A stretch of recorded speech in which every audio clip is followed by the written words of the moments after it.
नमस्कार. मराठी रंगभूमीवर किंवा मराठी चित्रपटात किंवा बॉलिवूड हॉलिवूडमध्ये काम करणाऱ्या कलाकारांसुद्धा पालापाचोळ्यासारखे उडवून देणारे कलावंत इथे सगळे बसलेले आहेत. आणि या सगळ्या कलावंतांची मी एक मराठी नाटकात काम करणारा कलावंत म्हणून मुलाखत घ्यायची म्हणजे जरा चॅलेंजिंग जॉब आहे. कारण त्यांच्या चेहऱ्यावर एक असतं, मनात वेगळं असतं. पाटील साहेब, तुम्हाला विचारतो की आता गेले 2 दिवस विदर्भाच्या प्रश्नावरून बराच गोंधळ चाललाय. तर आता राष्ट्रवादीचं असं म्हणणं आहे की महाराष्ट्र अखंड व्हावा, असं म्हणणं आहे. राहावा अखंड राहावा. स्वतंत्र विदर्भावरूनच मागचं अधिवेशन बंद पडलं होतं 2 दिवस.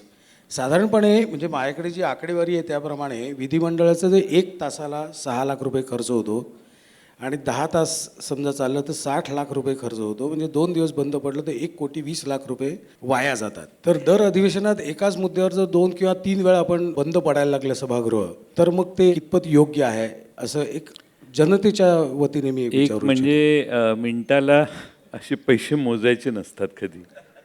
आपलं राज्य फार समर्थ आहे, त्यामुळे लोकशाहीचा टिकवण्यासाठी, लोकांची मतं मांडण्यासाठी ठीक आहे, जिथं गोंधळ झाला तर आपल्या भावना आपल्याला वाटतात तसं होतात, पण असं क्वचित होतं. बहुसंख्य आत्ता सभागृह चालू आहे आत्ता आणि बहुतेक ते 12 वाजेपर्यंत आज चालेल.